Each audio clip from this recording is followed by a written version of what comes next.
Astaghfirullah. Allah azza wa jalla, ya ayyuhalladzina amanu taqullaha haqqa tuqatih wa la tamutunna illa wa antum muslimun. Amma ba'du, ma'asyiral muslimin, ma'asyiral muslimat yang dimuliakan Allah Subhanahu wa taala. Alhamdulillah, di pagi ini kita bisa melanjutkan kajian kita, dan kita masih membahas kitab Minhajul Muslim pada pasal ke-16, beriman terhadap wajibnya beramar ma'ruf dan nahi mungkar serta adab-adabnya.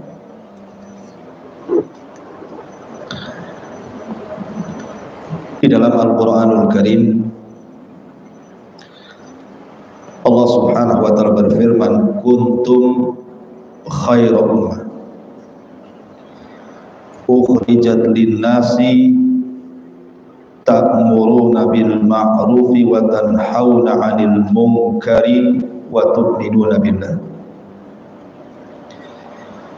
Kalian adalah umat terbaik yang dikeluarkan untuk manusia,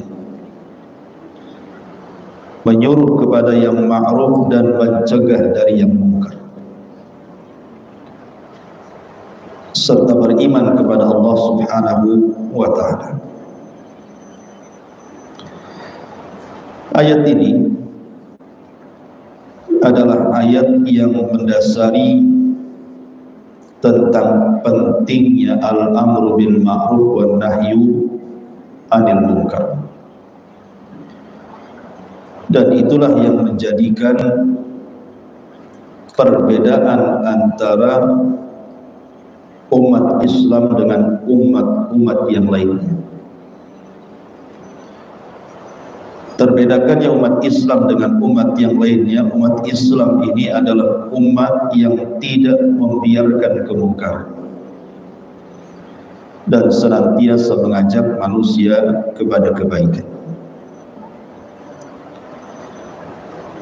Dan itu banyak dalam Al-Quranul Karim tentang perintah demikian. Di sini sebutkan dalam surah Al-Imran ayat 104, wal takum minkum ummatun yad'una ilal khairi wa ya'muruna bil ma'rufi wa yanhauna 'anil munkari wa ulaika humul muflihun.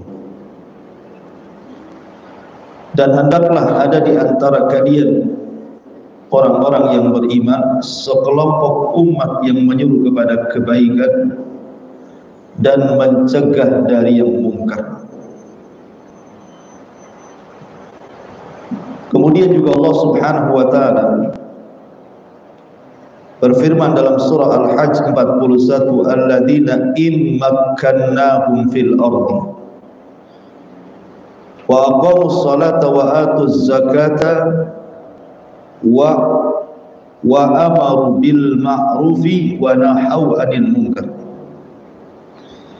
Yaitu orang-orang yang jika kami teguhkan kedudukan mereka di permukaan bumi, niscaya mereka menegakkan salat, menunaikan zakat, dan mengajak manusia kepada yang ma'ruf dan mencegah dari yang munkar.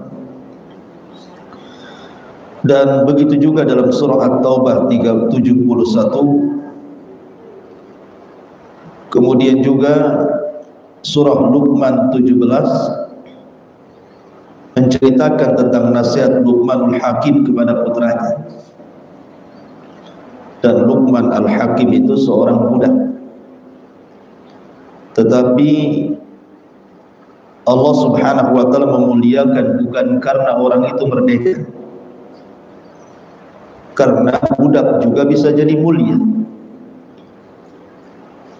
Tentu yang membedakan kemuliaan itu bukan permasalahan merdeka atau perbudakan, tidak, tetapi ketakwaan dia kepada Allah Azza wa Jalla.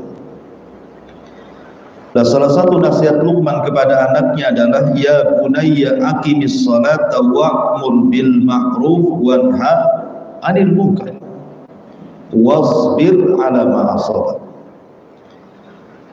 Wahai anakku, dirikanlah salat dan suruhlah manusia mengerjakan yang baik dan cegahlah dari yang munkar. Kemudian bersabar terhadap apa yang menimpa dari musibah itu kepada. Bahkan di dalam surah Al-Maidah 78-79, bagaimana Bani Israel itu dilaknat, khususnya orang-orang Yahudi, karena mereka meninggalkan pekerjaan mulia ini. Lu'inal ladzina kafaru min bani Israil ala lisani Daud wa Isa ibn Maryam dzalika bima asaw wa kanu ya'tadun kanu la yatanahawna am munkarin fa'alu labisa ma kanu yaf'alun. Telah dilaknat orang-orang kafir dari Bani Israel atas lisan Nabi Daud dan lisan Isa putra Maryam. Apa penyebabnya? Karena mereka durhaka dan selalu melampaui batas. Mereka satu sama lain tidak melarang dari yang mungkar yang mereka lakukan. Sesungguhnya amat buruklah apa yang selalu mereka perbuat. Lihat bagaimana akibat orang meninggalkan perbuatan mulia ini, mengajak manusia kepada kebaikan dan mencegah dari kemungkaran, sebab laknat turun kepada mereka. Lebih jelas lagi Allah mengatakan dalam surah Al-A'raf 165, falamma nasu ma dzukkiru bi anjayna alladhina yanhauna 'anis su' wa akhadna alladhina zalamu bi adabin ba'isin bima kanu yafsukun. Tatkala mereka melupakan apa yang diperintahkan kepada mereka, kami selamatkan orang-orang yang melarang dari perbuatan mungkar, dan kami timpakan kepada orang-orang zalim siksaan yang keras disebabkan mereka selalu berbuat fasik. Dari sini ayat-ayat ini jelas sekali memerintahkan kepada kita untuk senantiasa mengajak manusia kepada kebaikan dan mencegah kemungkaran. Bahkan sebab laknat dan azab itu karena seseorang meninggalkan perbuatan ini. Adapun dari hadis Nabi SAW juga banyak. Di antaranya di sini Nabi memerintahkan, man ra'a minkum munkaran falyughayyir bi yadihi fa in lam yastati' fa bi lisanihi fa in lam yastati' fa bi qalbihi wa dzalika adhaful iman. Barang siapa di antara kalian melihat sebuah kemungkaran, maka rubahlah dengan tangannya, artinya dengan kekuasaan. Kalau tidak mampu dengan lisannya, kalau tidak mampu maka dengan hatinya, walaupun itu selembar iman. Bahkan Nabi juga mengatakan, la ta'muranna bil ma'ruf wa la tanhauna 'anil munkar aw la yushikanna Allahu an yab'atsa 'alaikum iqaban minhu summa tad'unahu fala yustajabu lakum. Kalian harus beramar ma'ruf dan mencegah dari yang mungkar, atau kalau tidak dilakukan maka Allah hampir-hampir akan menurunkan azab atas kalian, lalu kalian berdoa kepadanya dan tidak dikabulkan. Subhanallah. Sebab tidak dikabulkan doa adalah meninggalkan perbuatan mulia ini, mengajak manusia kepada kebaikan dan mencegah dari kemungkaran.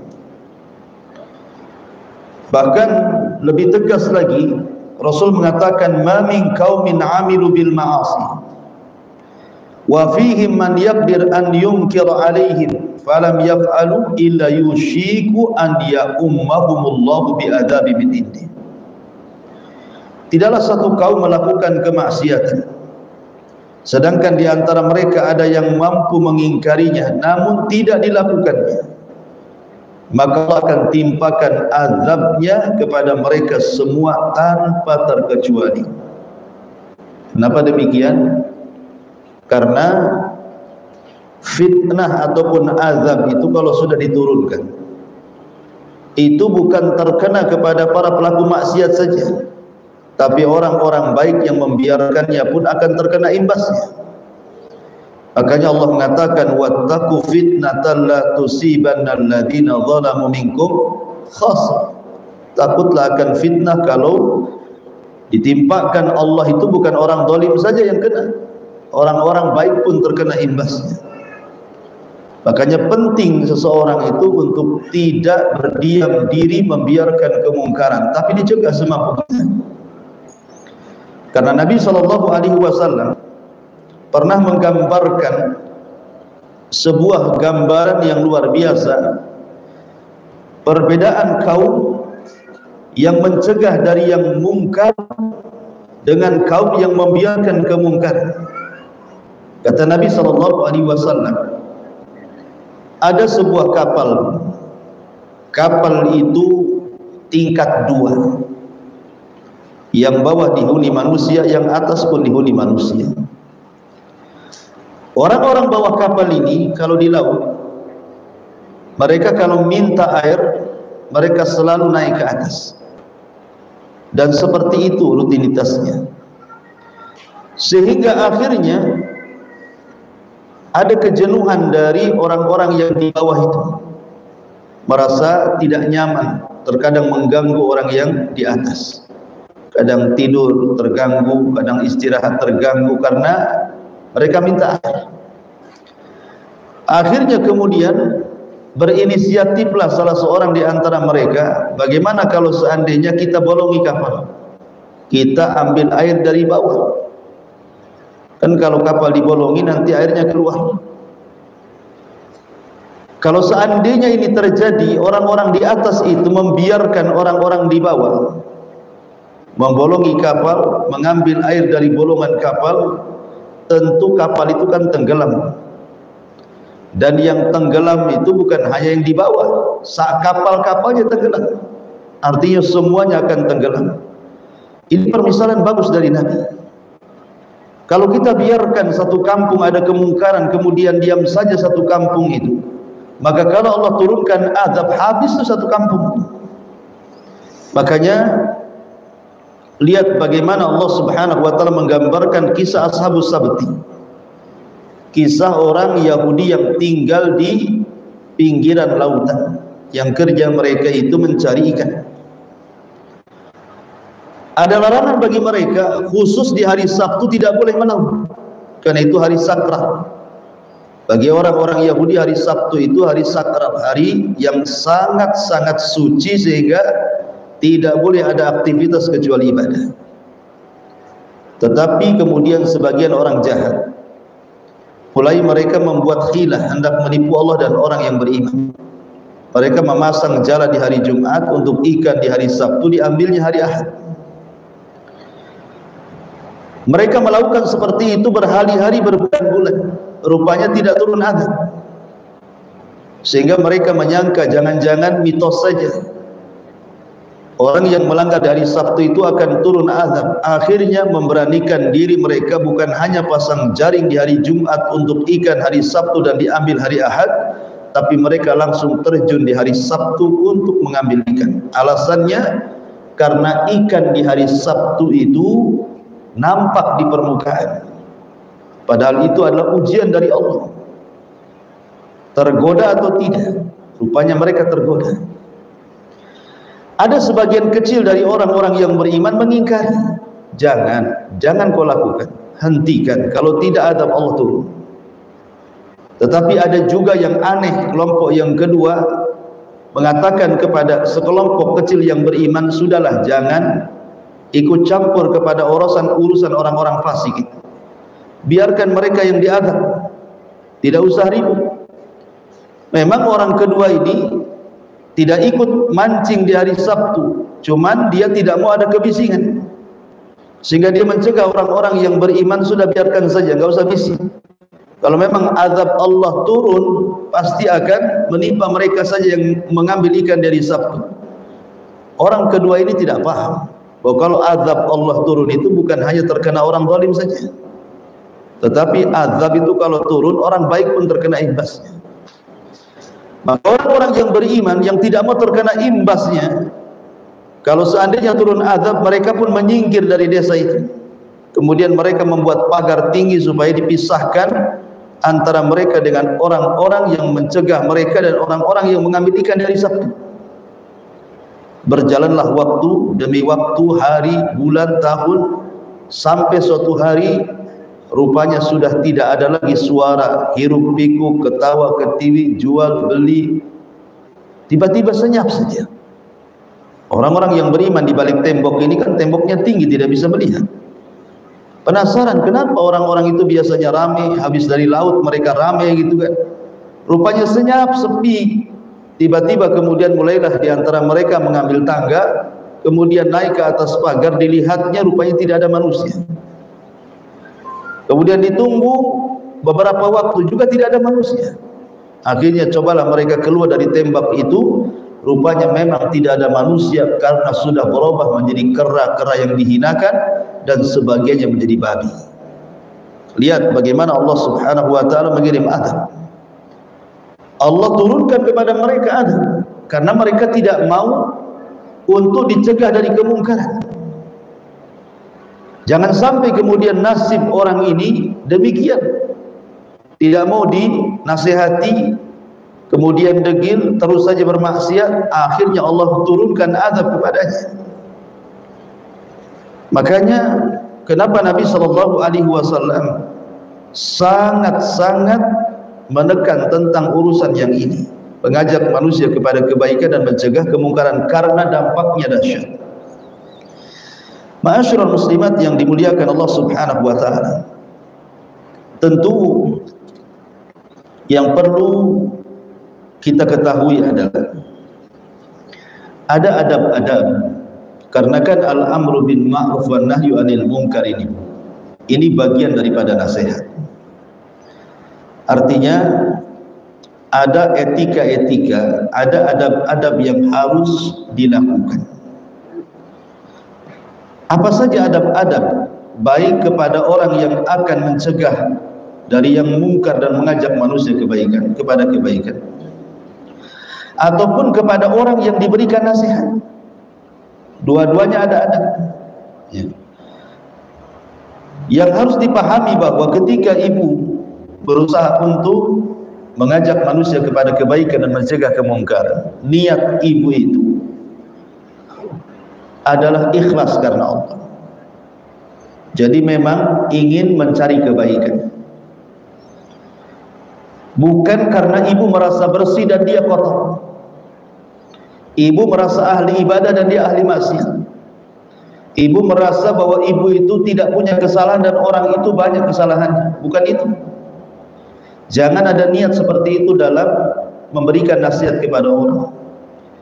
Tetapi ketika ibu hendak memberikan nasihat itu terdorong karena sayang, terdorong karena cinta, terdorong karena kasih sayang dan kasihan kepada orang itu. Jangan sampai orang itu terus di atas kemaksiatan. Itu yang harus ditanamkan bagi orang yang hendak memberikan nasihat. Sebab kalau seandainya niat memberikan nasihat, ibu merasa lebih bersih dia kotor, ibu merasa lebih banyak pahala dia banyak dosa, ibu merasa bahwa ibu paling suci dia tidak suci, itu bukan memberikan nasihat. Biasanya nanti jatuhnya bukan nasihat, jatuhnya adalah penghinaan. Karena ibu merasa tinggi dia rendah. Dibedakan menghina dengan memberikan nasihat. Karena ada orang yang kemudian casingnya memberikan nasihat, hakikatnya sedang merendahkan. Jadi jangan sampai itu niatnya. Jadi betul-betul karena Allah Subhanahu wa taala ingin memperbaiki diri dan orang lain supaya tidak turun azab Allah kepada mereka dan kepada kita. Lalu apa saja yang perlu dipahami tentang masalah nasihat ini? Yang pertama, nasihat itu sebuah ibadah. Tidak perlu diminta, karena ini ibadah. Jangan ibu memberikan nasihat itu kalau diminta saja, kalau nggak diminta ya diam saja. Bukan. Nasihat itu mengajak manusia kepada kebaikan dan mencegah dari yang mungkar, itu sebuah ibadah. Saya melakukan ini karena ibadah, bukan karena apa-apa. Saya melakukan karena ingin dapat pahala. Ini yang pertama. Kemudian yang kedua, nasihat itu mengacu kepada Al-Quran dan kepada sunnah Nabi SAW. Jadi betul-betul yang dinasihatkan itu tidak keluar dari Al-Quran dan tidak keluar dari sunnah Nabi SAW. Tidak salah memberikan nasihat. Kemudian juga terkadang nasihat ini tidak mesti harus terang-terangan di hadapan manusia. Nasihat itu sifatnya khufiyah, kata ulama. Kalau itu sifat individu, maka sembunyi-sembunyi. Karena terkadang memberikan nasihat di hadapan orang ramai kepada satu orang, itu bisa membuat malu, membongkar aib. Makanya kata Imam Syafi'i rahimahullahu ta'ala, dia mengatakan, ta'ahadani binushika finfiradi wa jannibni nasihata fil jama'ah fa inna nusha bainan nasi naw'un minat taubih la arda istima'ahu fa in khalaftani wa asawta qawli fala taghdab ilam lam idza lam tu'ti ta'ah. Kata Imam Syafi'i rahimahullahu ta'ala, sebaiknya kalau engkau memberikan nasihat, berikanlah nasihat secara perorangan. Artinya sembunyi-sembunyi, jangan di hadapan orang. Dan jauhi nasihat itu di depan manusia, kata Imam Syafi'i. Karena nasihat di hadapan manusia itu terkadang bukan dalam bentuk nasihat, tapi terkadang taubih.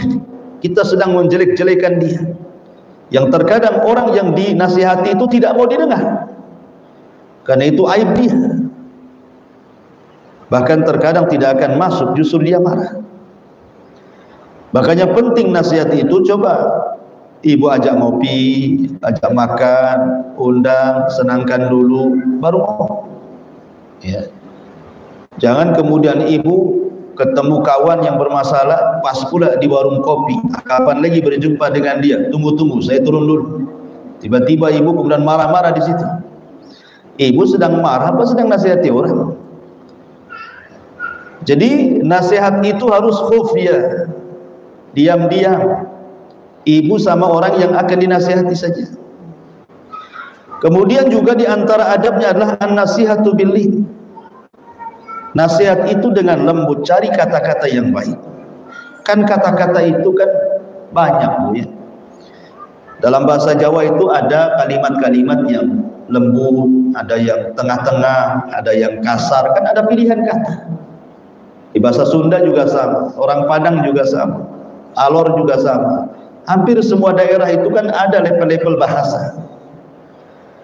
Maka ambillah bahasa-bahasa terbaik, pilih kata, diksi yang bagus gitu kan, supaya orang yang diberikan nasihat itu menjadi lembut hatinya. Sebab kalau seandainya kasar, memberikan nasihat dengan marah-marah gitu ya kepada orang itu, sudah kata-katanya tidak dipilih, asal keluar saja, perangainya saja menakutkan, marah. Maka Allah mengatakan, fabima rahmatin minallahi linta lahum walau kunta faddan ghalidhal qalbi lan faddu min hawli. Kalau engkau keras gitu ya, tidak memilih diksi kata-kata yang baik, maka mereka akan lari, bukan dapat nasihat, ketemu pun tak mau. Makanya penting sekali, Ma'asyiral muslimat yang dimuliakan Allah Subhanahu wa taala, lihat Nabi SAW ketika ada orang Arab Badui kencing di masjid. Bu, kencing di masjid itu tentu penghinaan kepada masjid. Masa rumah Allah dikencing? Wajar sahabat marah.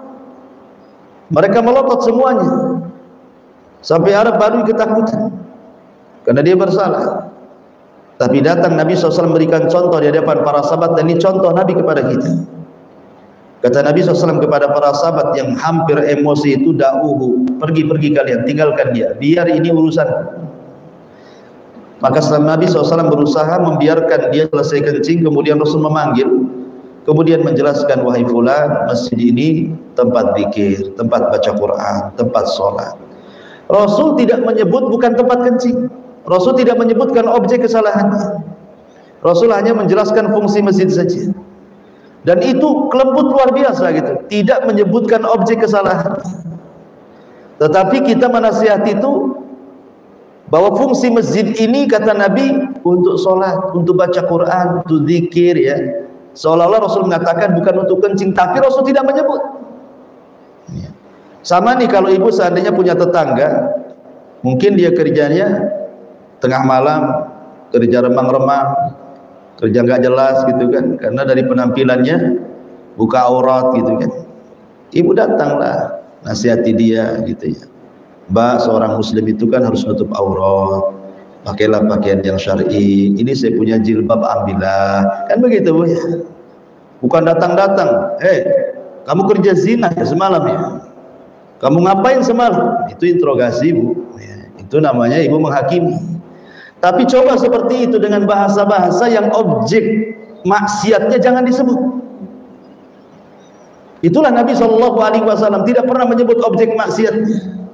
Tapi Nabi menasihati yang lain supaya dia paham bahwa Rasul itu menasihati ke arah situ gitu ya. Nah itu tentu dengan bahasa-bahasa yang luar biasa. Karena begini, terkadang ada orang yang nasihati itu mungkin kata-kata tidak kuranglah, kalau terangkai sih tidak. Mungkin dia tidak pandai ngomong, mungkin dia kurang bahan bicara. Tapi karena keikhlasan ibu ingin menasihati orang itu, terkadang itu lebih berpengaruh daripada orang yang disusun dengan rapi, dengan memilih kata-kata, tapi niatnya untuk merendahkan orang, bukan untuk nasihati, terkadang tidak diterima. Tapi ada orang-orang yang mungkin kata-katanya nggak jelas gitu ya, kurang terangkai, kurang bagus lah ininya ya, susunan katanya. Tapi karena niatnya karena Allah memang sayang kepada saudaranya supaya juga meninggalkan maksiat, terkadang didengar tuh nasihat itu. Jadi itu juga penting, karena nasihat itu hakikatnya lil islah, untuk memperbaiki, litaghyir, untuk merubah, bukan untuk mengumbar aib orang itu, bukan untuk menyebarkan aib orang itu. Nasihat itu untuk merubah, memperbaiki ya. Makanya perlu sabar. Orang memberikan nasihat itu kan perlu sabar. Kalau tidak sabar kalah dengan setan. Malas saya nasihati dia, udah 100 kali mungkin kalau saya hitung dengan tasbih itu, gak mau juga merubah dia. Akhirnya karena tidak sabar Bu, akhirnya dia tak mau, dia akhirnya mau nasihati lagi. Padahal kewajiban ibu itu menasihati terus menerus sabar. Soal nanti kesadaran dia itu urusan Allah. Tapi dengan berhenti dari memberikan nasihat, akhirnya dia terus bermaksiat. Makanya perlu kesabaran. Ma'asyiral muslimat yang dimuliakan Allah Subhanahu wa taala. Kemudian juga di antara adab nasihat yang disebutkan oleh para ulama adalah at-ta'aqqud min sihhatil amril mansur. Jadi ketika ibu hendak memberikan nasihat, ibu tabayun dulu. Harus tabayun. Namanya gini ya, ada kawan ibu ngasih tahu, itu si Anu begini, bisa nggak nasihati dia? Berarti ibu ini dapat informasi dari orang kedua, tidak melihat langsung. Kalau ibu mendapatkan informasi dari orang kedua untuk menasihati orang ketiga, jangan langsung dinasihati. Bisa saja orang yang kedua ini memberikan informasi yang salah kepada ibu. Mungkin dia tidak suka, hendak membuat fitnah kepada ibu. Mungkin dia hendak mencari pembenaran kepada ibu. Makanya penting sebelum berikan nasihat, kalau ada kabar itu tasabut dulu. tabayun. Betul tak? Bosi anu itu begini. Karena informasi orang kedua ini belum tentu benar. Karena kalau ibu hendak berikan nasihat kan harus betul-betul melihat, betul-betul ada pengakuan, baru kemudian dinasihati. Kalau dari kabar orang ketiga ini belum tentu benar, jangan-jangan lagi ngompori, jangan-jangan dia sedang namimah, sedang adu domba gitu ya. Makanya perlu tasabbuh. Karena nanti malu sendiri ibu. Ketika ibu sudah nasihati dia, nanti dia ngomong, kamu kok nasihati saya dituduh begini-begini. Emangnya kamu dapat informasi dari siapa? Dari si Anu katanya. Ya. Si Anu siapa? Ya si Anu katanya. Gak benar itu. Saya tidak pernah melakukan seperti itu. Kan malu sendiri ibu ya kan? Karena tidak tasabbuh tadi, gak yakin akhirnya berikan nasihat, main lempar saja. Maka itu penting adab nasihat itu ta'akud min sihatil amri. Harus betul-betul diteliti dulu, dicari dulu masalahnya, betul gak dia melakukan atau tidak. Jangan hanya gara-gara informasi orang ibu langsung menasihati. Itu bukan nasihat. Itu bukan nasihat. Ibu sedang menyebar fitnah dari orang kedua. Ma'asyiral muslimat yang dimuliakan Allah Subhanahu wa taala. Makanya kemudian penting sekali bahwa memberikan nasihat itu betul-betul bisidqi wal amanah, dengan kejujuran dan juga dengan amanah. Rasul mengatakan kafa bil mar'i kadiban an yuhadditsa bi kulli ma sami. Cukuplah orang itu dikatakan berdosa kalau dia menyampaikan apa saja yang didengarnya. Disaring, tidak semua yang kita dengar, tidak semua yang kita dengar itu sahih. Ya, jadi betul-betul tasabbut dan tabayun kepada orang yang dinasihati. Kemudian juga di antara adab nasihat itu ikhtiyarul waqtil munasib wal makanil munasib lin nasihat. Coba pilih waktu yang tepat, tempat yang tepat, karena manusia itu, kata ulama, ada waktu ikbal, ada waktu idbar. Ada waktu ikbal, hati itu menerima nasihat. Ada waktu idbar, hati itu menolak nasihat. Kadang orang lagi senang, lagi tenang, orang ngomong apa saja dia tidak marah. Kadang orang lagi rusak, banyak masalah, utang numpuk, masalah dengan keluarga, anak-anak nakal, tetangga ngomel, tiba-tiba datang nasihat, nggak akan diterima. Udah banyak masalah, ibu pula nambah masalah. Ya. Maka ada waktu-waktunya. Ya, coba lihat waktu yang tepat, apalagi menasihati kerabat, menasihati orang dekat. Pilih waktu. Kapan waktu senggang dia, waktu enak dia, kita datang, ngomong baik-baik gitu ya. Kalau perlu tempatnya yang enak, ajak ke restoran mana gitu. Ustaz tidak punya duit, warung kopi jadilah bu.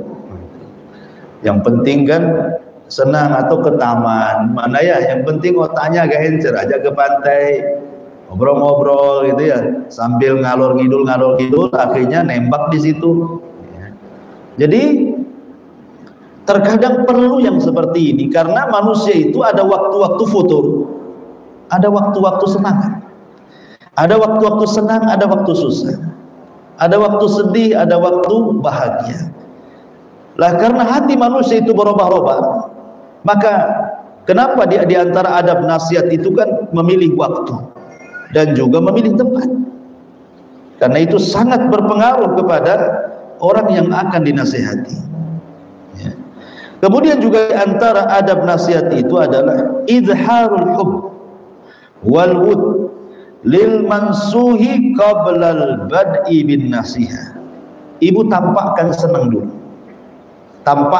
tampakkan di hadapan orang yang akan ibu nasihati itu seolah-olah ibu itu memang sayang dengan dia, cinta dengan dia, senang dengan dia. Ya, tampakkan itu supaya orang yang dinasihati senang. Ini ibu mau nasihati, muka udah pasang kayak setan, merah, melotot, udah dirangkai kata-katanya, ibu lagi ngapain? Ibu lagi jadi debt collector. Jadi nampakkan senang dulu, sumringah dulu, bahwa memang saya datang itu untuk nasihati. Karena dengan menampakkan kecintaan kita kepada orang yang akan dinasihati, menampakkan kasih sayang kita kepada orang yang akan nasihati, belum ngomong saja sudah terpengaruh orang itu. Ibu belum ngomong tuh, orang itu sudah terpengaruh. Tapi kalau tidak ditampakkan rasa itu, Bu, udah ngomong 1 jam saja ibu ditinggal mungkin sama orang itu. Makanya penting ya dalam adab nasihat itu, tampakkan cinta sayang kepada orang yang akan dinasihati. Ma'asyiral muslimat yang dimuliakan, dan itu dicontohkan oleh Nabi SAW kepada siapa? Kepada Mu'adz ibn Jabal. Sebelum Nabi SAW menasihati Mu'adz, apa kata Rasul? Ya Mu'adz, inni uhibbukum fillah. Ya Mu'adz, inni uhibbuk, saya cinta kepadamu. Bayangkan Rasul mengatakan seperti itu kepada Mu'adz. Dia Nabi ya. Ya Mu'adz, saya suka kepadamu karena Allah. Saya senang. Nah, jadi ibu juga gitu pada nasihati kawannya. Gini Om, saya itu cinta sama Om karena Allah, bukan karena siapa-siapa. Saya senang kalau Om itu berubah, karena saya lihat Om ini orang baik sebenarnya, kan gitu ya. Basa-basi tidak apa-apa.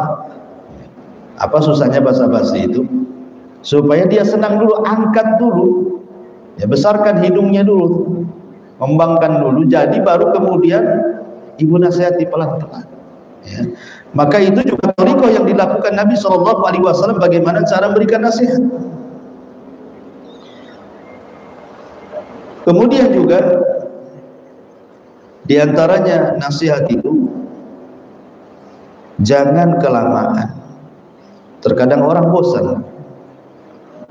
Ya, ibu bukan sedang ceramah, sedang khutbah gitu ya.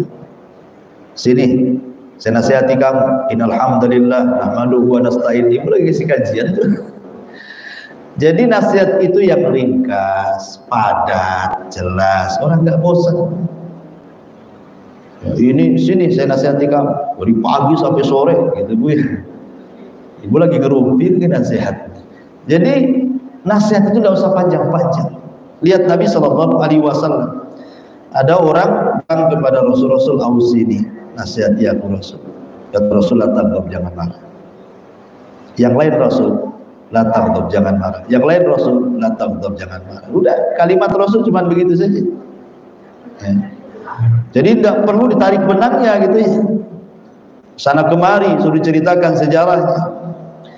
Jadi kalimat, ambil kalimat yang lemah, lembut, singkat, padat, paham gitu ya. Mungkin hari ini ya segitu aja lah. Dan tidak semua umpamanya dia melakukan 10 kesalahan, sekali duduk 10-10-nya ibu nasihati. Tidak, satu-satu dulu, mana yang lebih urgent.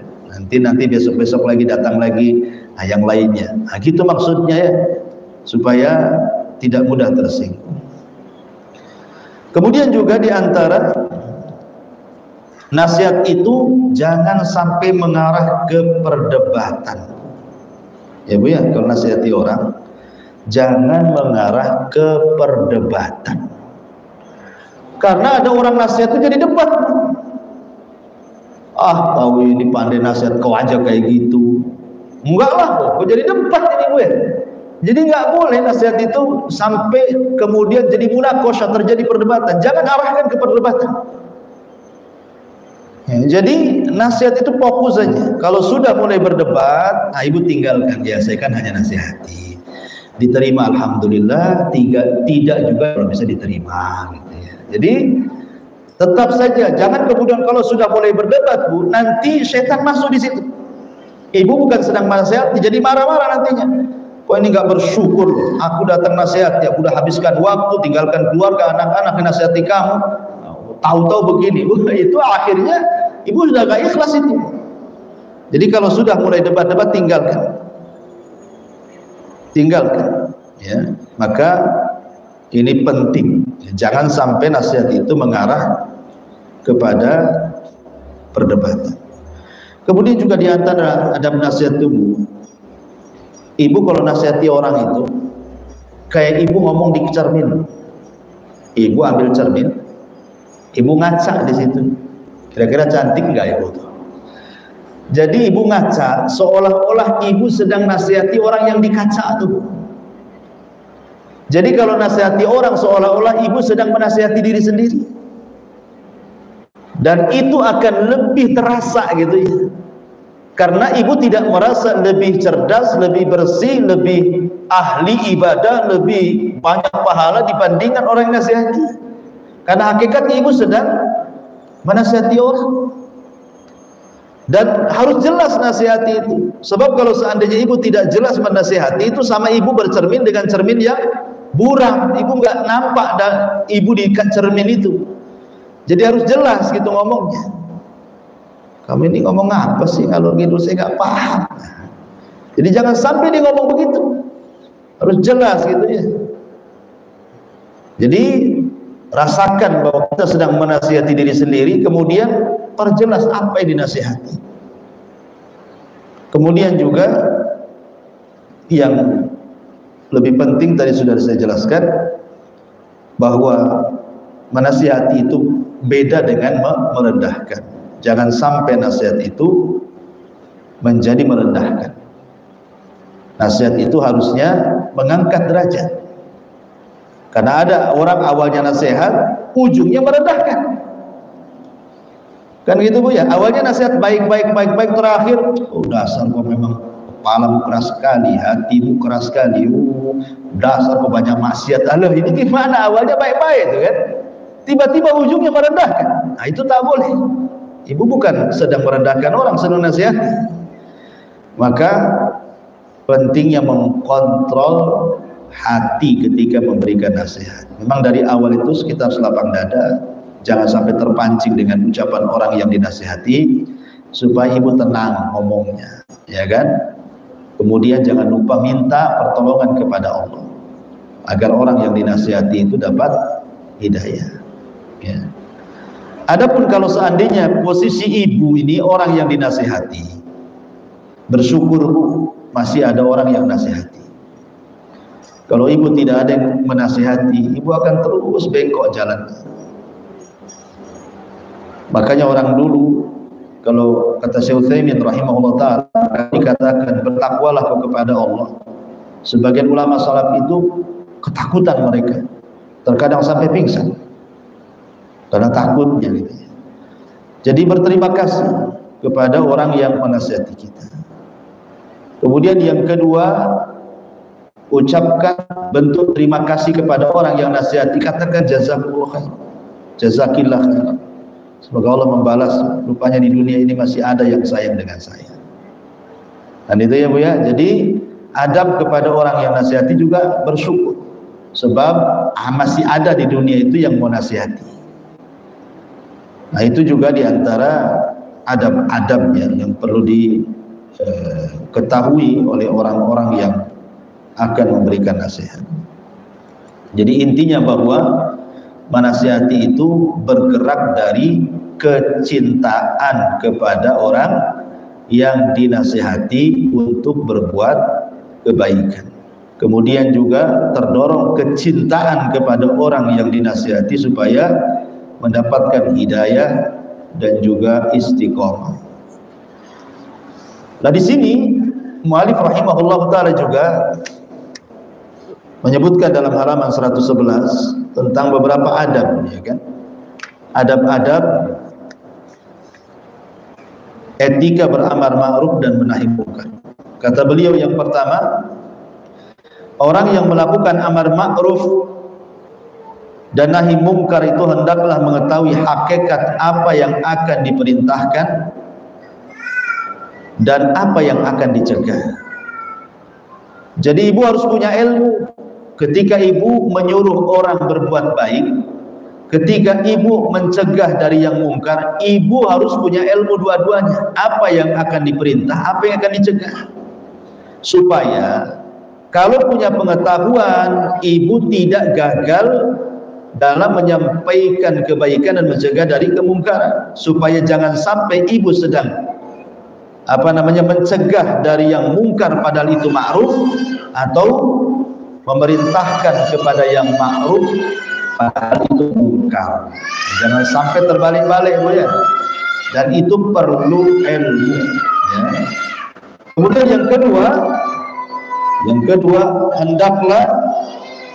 hendaklah seseorang yang sedang beramar ma'ruf dan nahi mungkar itu harus punya wara', tidak mudah melakukan kemaksiatan, tidak melakukan sesuatu yang akan ia cegah, dan tidak meninggalkan apa yang ia perintah. Jadi kalau bisa dia wara' gitu ya. Ketika dia memerintahkan sholat, memang dia sudah sholat. Ketika dia mencegah dari ghibah, memang dia berusaha dalam hidupnya tidak pernah menggibah orang. Nah, itu jadi wara' gitu ya. Kemudian yang ketiga, hendaklah dia berbudi pekerti luhur, berakhlak mulia, penyantun, memerintahkan dengan penuh sikap rasa sayang, dan begitu seterusnya. Dan tadi sudah saya jelaskan. Jadi mencegah dari yang mungkar, memerintahkan kepada yang baik itu terdorong karena sayang kepada orang yang akan dinasihati itu. Kemudian yang nomor 4, hendaklah tidak mengenali kemungkaran yang ada dengan cara memata-matai. Jadi ibu kalau hendak mencegah kemungkaran, jangan ibu jadi jasus, ya, jadi jasus. Umpamanya ibu mau nasihati tetangga, ada orang bilang itu tetangga ibu itu masalah, iya ya, coba nanti saya selidiki dulu, kan itu ya. Ibu nggak ada hak menyelidiki orang. Sampai kemudian mobilnya ibu taruh GPS. Nah, itu mobil tetangga kok ibu taruh GPS pula, supaya tahu kemana Ustadz. Nah, nggak ada hak, ya. Jangan sampai tajasus, memata-matai tidak boleh. Justru kita tetap menjaga aib seorang muslim di hadapan manusia. Man satara musliman satarahullahu yaumal qiyamah.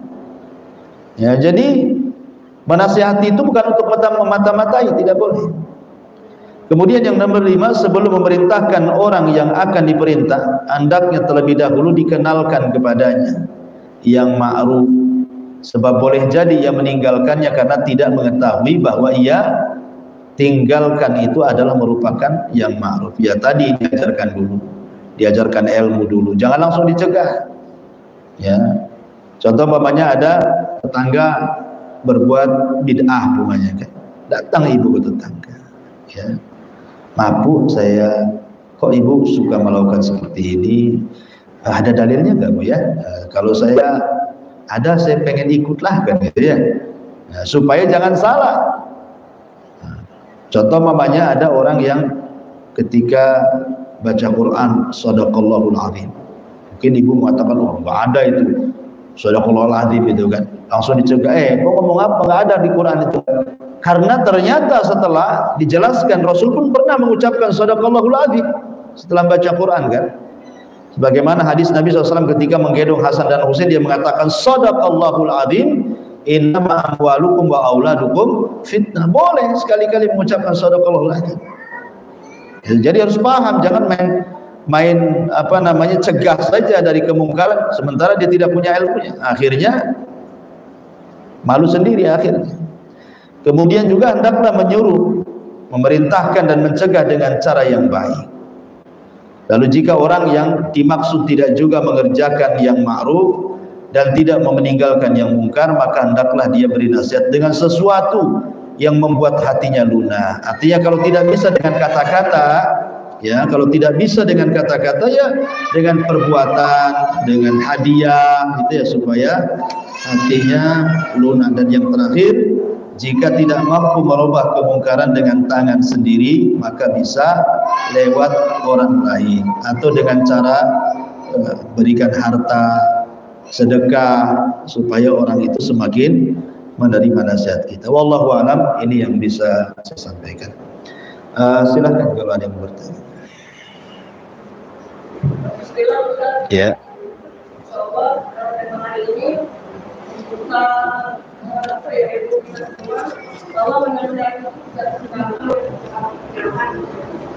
ilmu yang sedikit kita politik, kadang kita ingin menasihati orang ya, apalagi keluarga ya.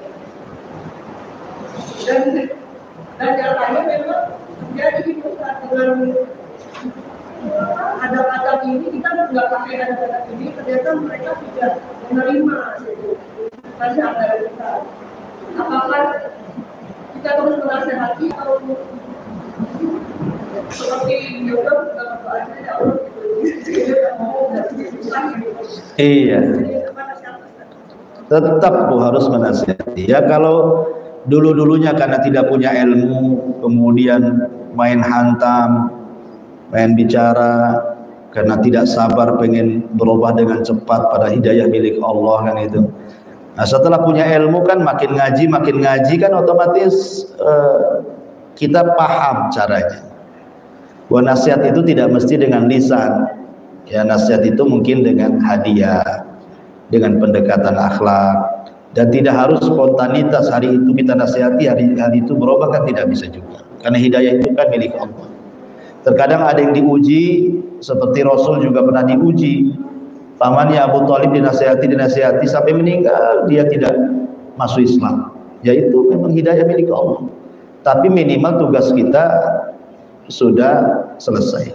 Tugas kita adalah menyampaikan kebenaran dengan etika-etika yang diajarkan dalam agama. Jangan sampai berhenti terus nasihat.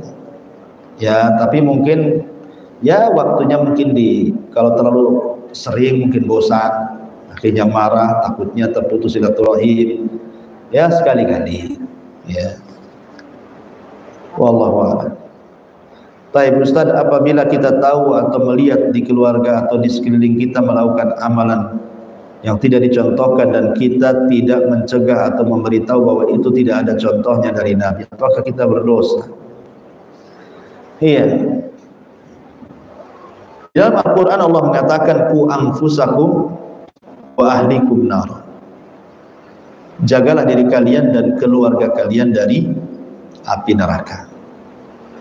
Menunjukkan bahwa pertama kali dakwah itu kepada siapa? Kepada keluarga kan, sebelum kepada orang lain. Maka ibu harus mencegah, jangan sampai kemudian ada di antara keluarga kita terus melakukan seperti itu sampai wafat. Apa ibu nggak kasihan? Ibu punya adik sekandung masih melakukan perbuatan yang tidak dicontohkan sampai wafat. Apa ibu nggak punya kasihan gitu ya? Padahal itu saudara sendiri. Jadi makanya tadi saya dari awal di antara adab nasihat terdorong karena kasih sayang. Terdorong karena kasih sayang. Oleh karena itulah maka sudah sebaiknya selayaknya ibu cegah. Apakah berdosa? Iya, ibu bisa berdosa kalau membiarkan. Minimalnya ibu sudah menyampaikan walaupun sekali dua kali. Supaya kewajiban ibu sudah terlaksanakan. Karena boleh jadi dia melakukan seperti itu karena belum ada yang nasihati. Ya. Kalau ibu tidak sanggup memberikan nasihat kan sekarang sudah ada YouTube, kirim sajalah YouTube di grup keluarga kan artikel-artikel kan ibu ya, biar mereka baca, mereka mendengar. Allah. Bismillah Ustaz, bagaimana etika ketika berbeda pandangan terhadap pasangan dalam memahami manhaj sehingga terkadang berselisih dalam hal-hal furu? Kalau hal furu ngapain diperselisihkan? Kalau masalah furu ya, masalah cabang. Kalau masalah cabang itu al-amru fihi wasi', perkaranya luas. Kayak masalah khilaf ulama. Tapi kalau seandainya khilafnya sudah bukan cabang lagi, tetapi memang masdarnya, masdar akidah, masdar manhaj gitu ya, maka usahakan untuk sabar. Dan ajak terus suami itu supaya mulai belajar lagi ya. Dan bagaimana posisi seorang istri ya, lihat dia kesalahannya fatal atau tidak suami. Kalau sampai kemudian kepada menjerumuskan kepada kesyirikan yang Allah tidak akan ampuni gitu ya, umpamanya suaminya sudah suka datang ke dukun, suka nyimpan-nyimpan jimat, itu kan sudah menyimpang. Ya, ibu terus nasihati, janganlah bang, pakai jimat-jimat ini. bagus kasihkan saya lah duitnya daripada beli jimat tuh. Jadi kalau sudah nampak ke arah-arah penyimpangan yang parah, ya dinasihati sebagai pasangan, jangan diam saja. Bagaimana etika di tengah masyarakat lingkungan sekitar yang berbeda madhab dan manhaj? Apakah lebih baik menjauh atau berbaur? Berbaur.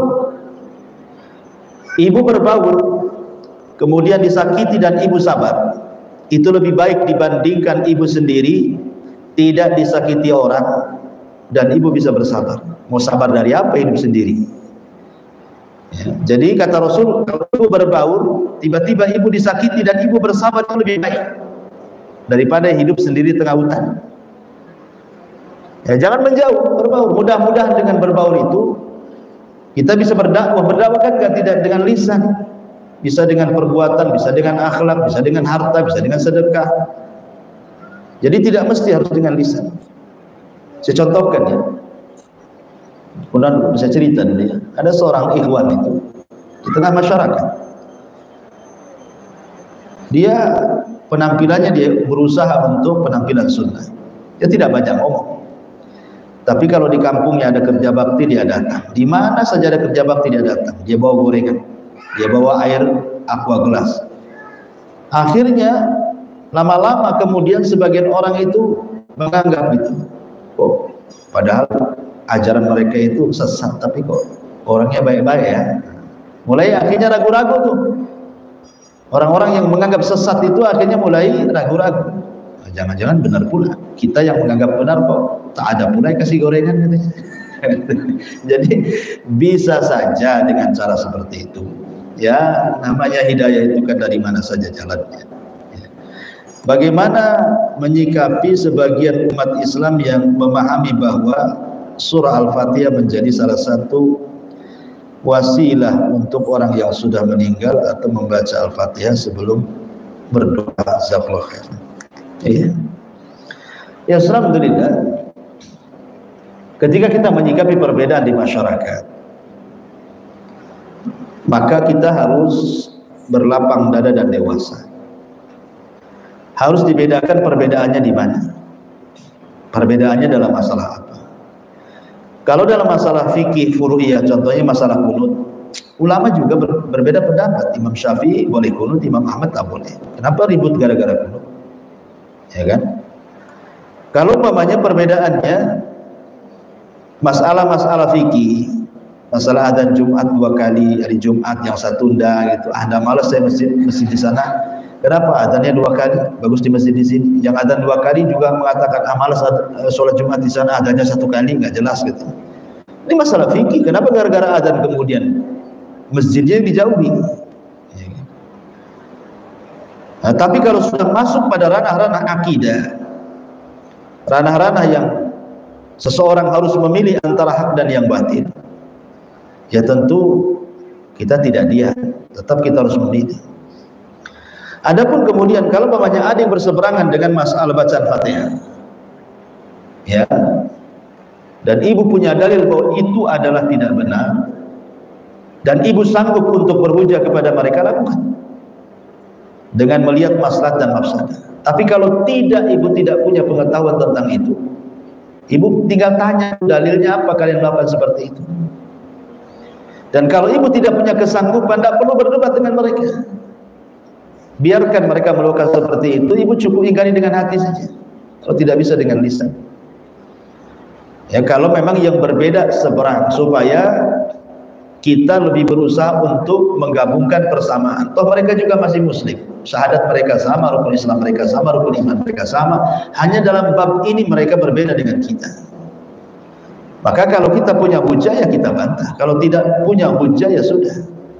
Ibu tawakuf dulu, saya tidak bisa mengerjakan karena saya harus tahu dalilnya dulu, kan itu ya.